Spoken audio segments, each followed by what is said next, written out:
The opening race of the opening round got underway at Valkenswaard. It was MX2 and all eyes were on Jeffrey Hurlings in terms of the Dutch crowd, as that's what they were concerned with. But it was Jake Nichols who flew into the lead on his Nissan JM Racing KTM.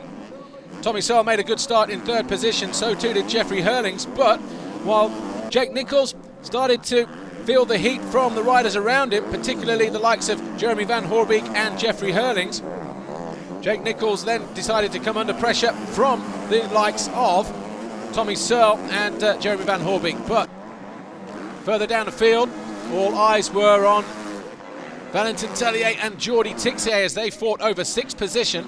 But Jeffrey Hurlings was in no mood for messing around. He was in a class of his own, and he went on to cruise to an easy victory in the end by around 50 odd seconds. Tommy Searle was second, Joel Roelants was third, with Van Hoorbeek fourth, Nichols was fifth.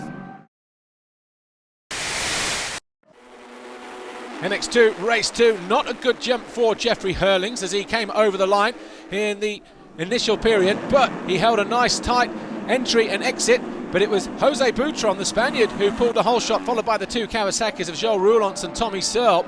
But before long, though, before the end of the lap, Jeffrey Hurlings was out in front and already starting to pull out a comfortable victory, leaving the second place battle between Tommy Searle and Joel Roelants. Roelants going through on his teammate just here.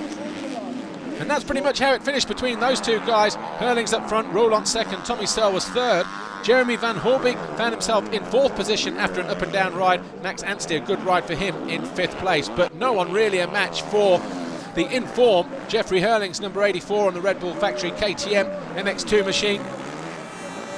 He's now taken the last 6 race wins and the last 3 Grand Prix victories here on home soil at this circuit alone in Valkenswaard, the Netherlands. It was a great day for Jeffrey Hurlings. He's the new championship leader going to round 2.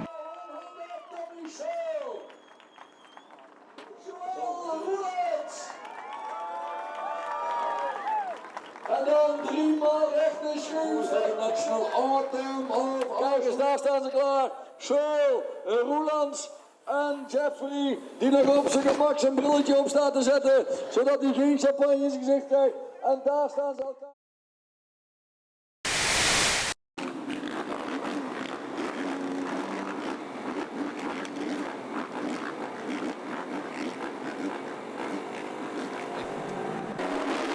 MX1 race 1, Tony Cairoli nearest the camera got off to a flying start, so too did Stephen Frossard, Commander Sal and Gauthier Paulin.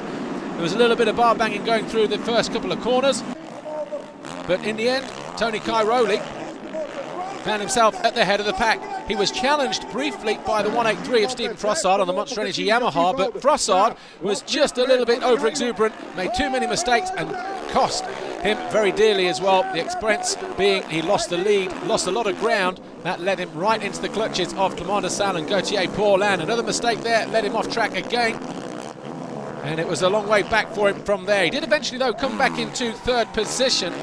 Commander Sal inherited second position as a result of that, broke free from Gauthier Paulin after a fine battle. Stephen Frossard though towards the end of the moto found his way back on the rear wheel of the Suzuki, challenged him, but it was a win for Cairoli. Sal was second, Frossard third, Paulin was fourth.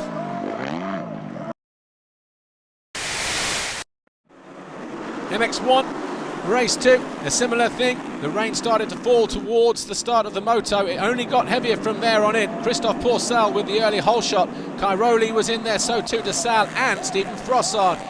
Sal and Frossard provided the fireworks in the early laps of the race, while Cairoli sat on and just watched in the background in third position before deciding that it was time to go. First off, on lap 4 he dispatched of number 183, Stephen Frossard, and then in quick succession caught and passed Commander Sal. Just after that, found a good drive along the rhythm section alongside Sal. Sal had no comeback. Cairoli sailed easily into the lead and was a comfortable winner. Commander Sal though, he settled for second position despite the rain coming down. Couldn't do anything about Tony Cairoli, the Sandmaster. Cairoli in the end cruised to a very easy victory on the final lap, just making sure he didn't make any mistakes. It was a KTM 1-2, Cairoli winning in MX1.